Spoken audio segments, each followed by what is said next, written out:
Oggi, 3 aprile, si celebra la Fiesta delle Patrie dal Friul. Al mattino si è tenuto l'alzabandiera a Udine, la cerimonia ufficiale è in programma. Domenica a Sacile sarà trasmessa in diretta da Telefriuli a partire dalle 9:45. Si celebra oggi, 3 aprile, la Fiesta delle Patrie dal Friuli, un'occasione per ricordare alcuni passaggi fondamentali della storia di questo territorio e i 948 anni dalla Costituzione dello Stato patriarcale. Il 3 aprile ci ricorda il 3 aprile 1077, quando l'imperatore Enrico IV firmò a Pavia l'istituzione dello Stato patriarcale friulano.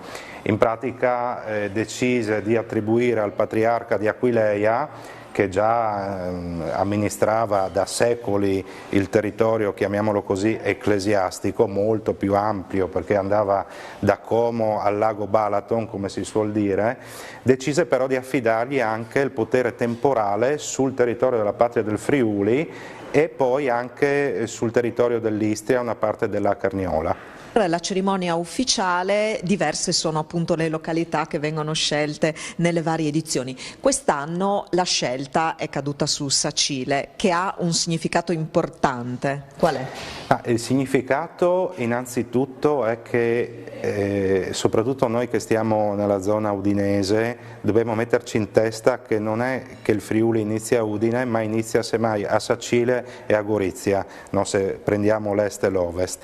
E Sacile anche diciamo così nei secoli è stata una città fondamentale per il Friuli, tant'è vero che nel 1366 lì si riunì il Parlamento del Friuli, di cui Sacile faceva parte, e vennero approvate le Constitutiones Patriae Friuli, ovvero le Costituzioni della Patria del Friuli, il codice del diritto friulano, che poi rimase in vigore anche sotto Venezia fino al 1797.